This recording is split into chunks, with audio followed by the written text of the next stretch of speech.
r/AskScienceFiction. Efficiency 200 says. Zombie, how can one zombie overpower an adult human male?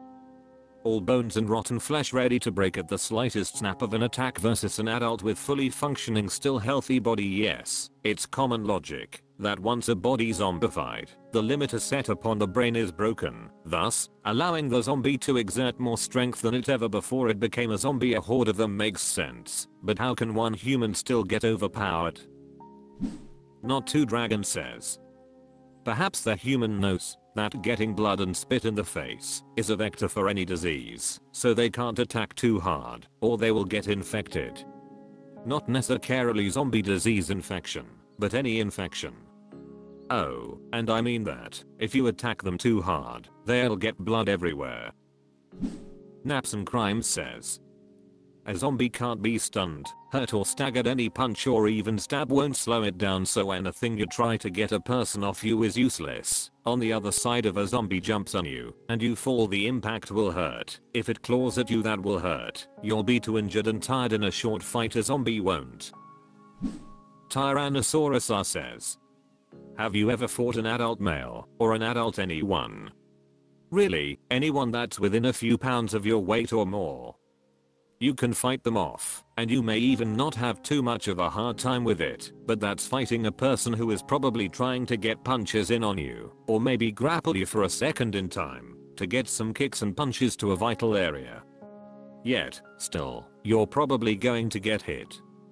If a person of equal or greater weight to you tackles you down, and you're of average fitness, you're probably going to have a hard time just pushing them off. You're going to try to get them to disengage by hitting them in a critical spot, like the balls or the face. Zombies don't have those same vulnerabilities. Let's use Maximum Brooks /WWZ/classical undead zombies for an example. They don't feel pain. They have no limiters on their physical abilities. Whatever their bodies can output, they'll do it, without restraint or exhaustion. They may be decaying, but they are essentially at whatever physical condition they were when they died, but now, they don't hold back, and no amount of harm you do to them will stop them, unless it is enough to actually handicap them and hinder their functionality.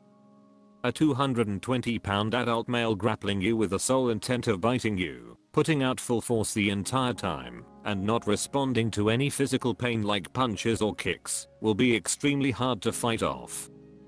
And, remember, they are not going for any martial arts attacks or particular way of incapacitating you. They just need to get a single bite in, and they are not picky about where it happens. They'll bite the first closest bit of flesh they can get to. It grabs your leg. It's going for your ankle. Grabs your arm.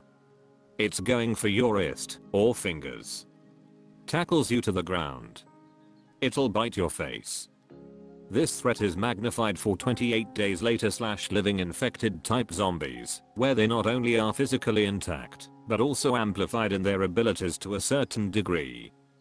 Whereas undead zombies are hindered by being, well, dead, and thus limited in mobility, living infected are able to attack with the same level of ferocity as they would before infection, if not greater, since they also lack inhibition. And the Big Mac says, zombies don't panic from too much adrenaline. It's like fighting off a relentless drunk hard work. What Sidious name says. Have you seen how strong demented old people are? r/AskScienceFiction. AskScienceFiction says. Star Wars, Maul, Anakin, even Count Dooku, none of these guys felt like they were having fun being the villain.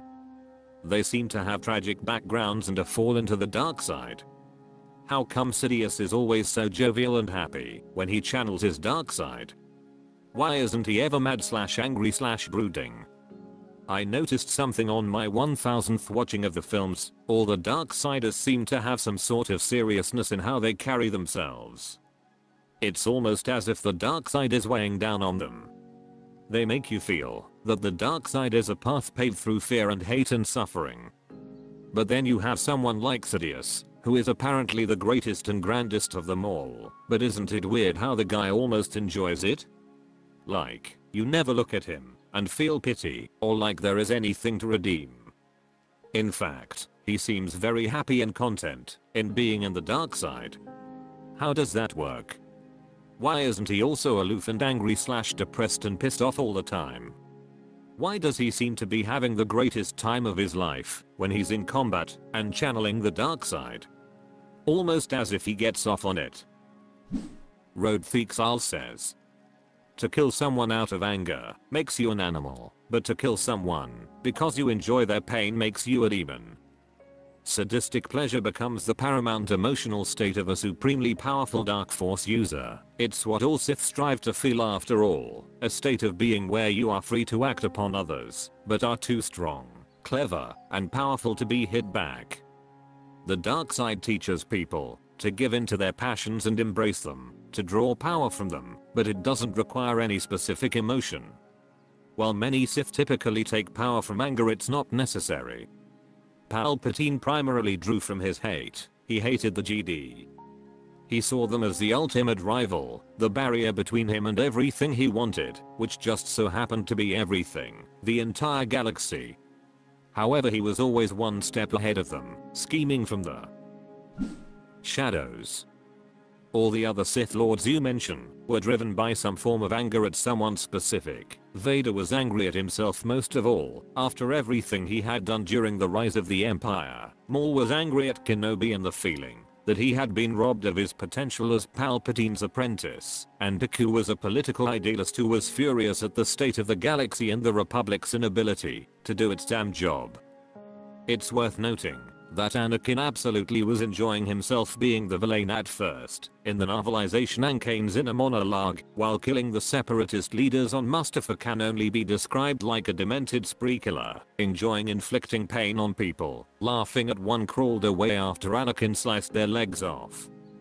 It's only after the duel with Obi-Wan and the reveal that Padme died that he stopped having fun with things. Boone Minsk says, Sidious was evil from the start. He was evil as shit. He was a psychopath. His crimes, manipulation and sordid rise to power began when he was only a teenager. The Emperor is living his best life. Brooklinksman says, the others turned to the dark side due to their pain or suffering, or out of desperation when the light failed them. Palpatine is a power-hungry manipulator. The dark side said that is perfect, and he is living his life collecting and executing power while manipulating people.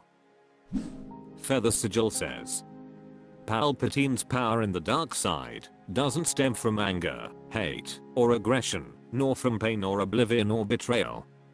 He draws power from something worse, unbridled sadism and psychopathy. He does horrible things to others, simply because he enjoys it. He revels in negativity, whether his own or someone else's.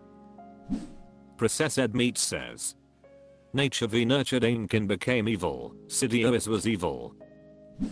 Europe 2000 says, Dooku does have some fun through the Clone Wars, but the other two are very much centered on self-hatred to some degree for their power, unlike Sidious, who is more pure malice towards the universe based. Princess Plus Ultra says, those other guys are angry at the world. Palpatine is just a straight up dick. Pale Chapter says, Legends Palpatine was groomed to be an evil sorcerer by Darth Plagueis Akahego Damaskii, head of the intergalactic banking clan from a very young age. He got all the rage and angst under control a long time ago. The reason there's no tormented, conflicted soul under all that, no scared little boy who misses his mommies, that person never really had a chance to exist in the first place. Frankly, Lil Sheev was on the antisocial spectrum before he met Damask, and any hope he had of being a well-adjusted human being was already pretty slim. He enjoys who he is, and what he does, making the weak suffer not only proves he's better than them, but it feels really good. He does have rage, but it's an old friend something he r/AskScienceFiction. Average person says, Star Wars, with the quite serious issues appearing with the clone army, why didn't the Jedi do anything? Okay, so I'm in the position of Grandmaster Yoda here. I first hear of a clone going rogue and talking about potential inhibitor chips inside every clone. Just a coincidence, right? I mean, this clone is clearly delusional. Why would anyone put inhibitor chips inside the clones? However, soon after, I find out that the Sith leader of the Separatist Alliance was actually the one who commissioned the army, with the Jedi thought to have done it being dead for years. Suddenly, the thought of possible inhibitor chips doesn't seem so crazy. This could be some big plan by the Sith. So, what should I do in Yoda's position? Allow for the clone army to continue being used as normal, as if none of this information exists, acting like there's no correlation between the 2 points, or bring up this majorly concerning news with other Jedi, the Senate, and the rest of the Republic, instead pushing for many people to start being conscripted, whilst beginning to phase out the clones, and begin having them terminated due to the large threat they now pose? Bestig says, the Clone Wars were intentionally a no-win situation. If they stopped using the clones, they would have been overrun by the Separatist forces, which the Jedi knew for absolute fact were led by the Sith, not merely speculating. The Senate, being manipulated by Palpatine, wouldn't stand for any attempt to create a conventional military from recruits or conscripts, and even if they did allow it, it wouldn't have been nearly enough. The Jedi's only option at that point was to keep using the clones, hoping for the best, and spend their remaining time trying to unravel the conspiracy and find the Sith Lord. Modred the Mystic says, they were busy fighting a war. Nermid says, they addressed this in the show. S06E10, the Lost One, Yoda, no, now we do that guide the creation of the clones from the beginning, Dooku did. HMM, our enemy created an army for us. Windu, if this was known, public confidence in the war effort, the Jedi, and the Republic would vanish. There would be mass chaos. Yoda, cover up this discovery we must. No one, not even the Chancellor, may know. Valiant men the clones have proven to be. Saved my life and yours they have many times. Believe in them we must. Win the war swiftly we must, before our enemy's designs reach completion, whatever they may be. Windu, are you sure we are taking the right path? Yoda, HMM, the right path, no. The only path, yes. Designed by the Dark Lord of the Sith, this Webbies. For now, play his game we must. By the time they knew what was going on, they were in too deep. Spark Chaser says, I don't think Yoda had time to do anything. By the time he figured out what was going on, Order 66 had already been issued, and it was too late for him to do anything. I don't think that the news of a single clone trooper going rogue would have reached him at all, and if it had, one defect out of 3 million isn't worth thinking about. Livingstone says, 1.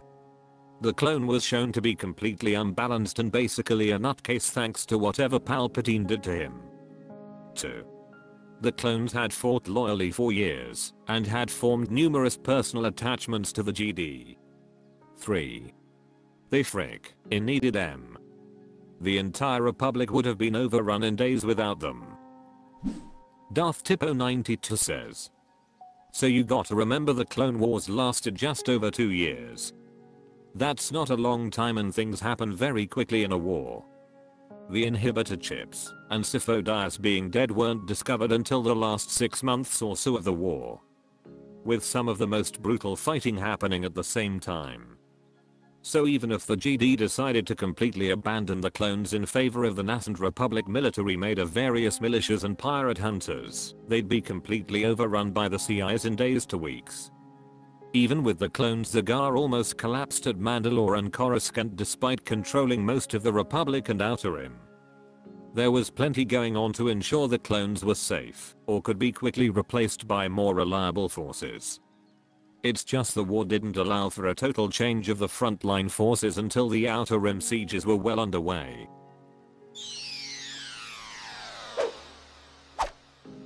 That's all for this video. Thank you for watching. Please subscribe.